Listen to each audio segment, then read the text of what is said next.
Avec le changement de majorité en juin 97, Pierre-André Périssol laisse la place. Louis Besson fait son entrée au ministère du Logement du gouvernement Jospin, mais les problèmes demeurent.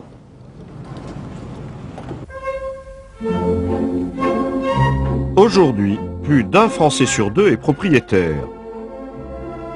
Le plus grand nombre vit en copropriété dans de petits immeubles ou dans des ensembles. Tous sont assujettis à une gestion collective, comme dans les tours Italie à Paris. C'est le syndic qui s'en charge. De quoi se compose votre copropriété? Alors ici à la porte de Choisy, une seule et même copropriété, 4 immeubles de grande hauteur, une trentaine d'étages chacun, un immeuble de bureaux, un centre commercial et 5 étages de sous-sol sous tout cet ensemble pour les parkings. Combien y a-t-il de résidents? 5000 résidents, la taille d'une très bonne commune en France. Pour gérer tout ça, un seul homme clé, le syndic.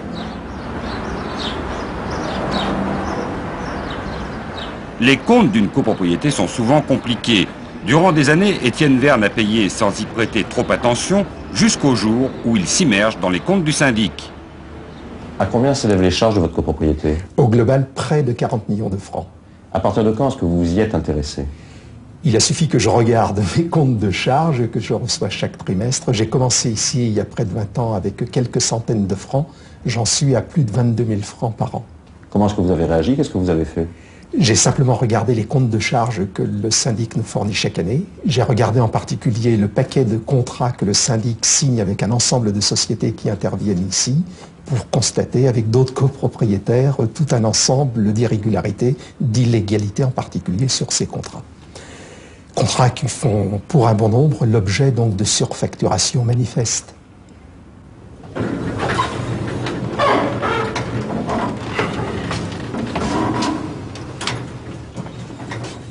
Alors l'ascenseur ici c'est 200 000 francs d'entretien par an. Un contrat exclusif avec une société. On s'est réoccupé de ce contrat à la fin de l'année dernière, donc il y a 2-3 mois. Le conseil syndical a déjà obtenu 7% de réduction par rapport à l'ancien contrat. 2 extincteurs par étage. La société choisie par le syndic nous facture 90% les recharges au-dessus du prix du marché. Alors les fumées que vous voyez là-bas, ce sont celles du chauffage urbain. La compagnie parisienne du chauffage urbain qui nous fournit le chauffage pour l'ensemble de la copropriété. Est-ce que vous payez directement cette compagnie? Alors on ne paye pas directement cette compagnie, on paye un chauffagiste qui est la société.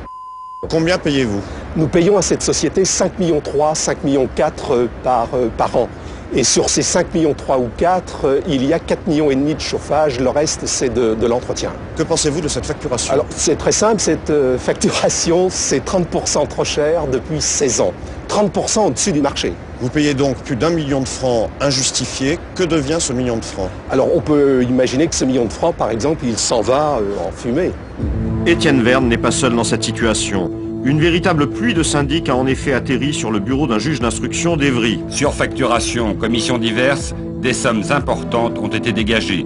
Depuis 2 ans, l'instruction est en cours avec une interrogation. Qui a bénéficié des montants détournés?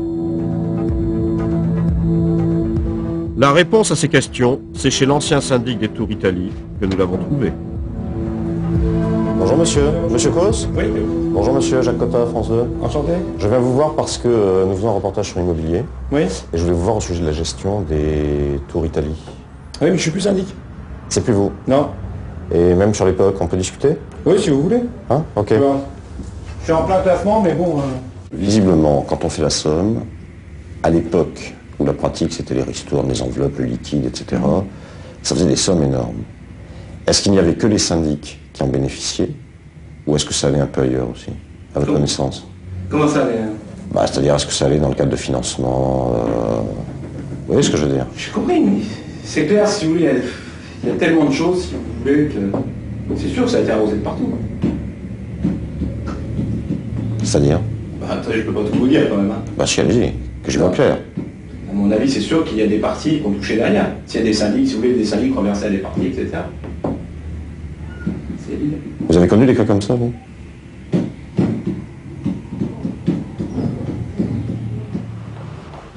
Les pratiques de certains syndics que M. Causse évoque au passé semblent pourtant toujours d'actualité. Témoin Éric Boisive, petit artisan plombier.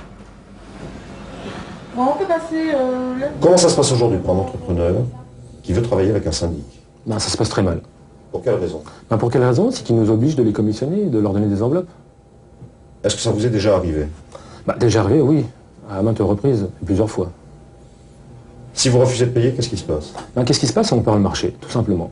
On ne travaille plus avec eux. C'est noyer.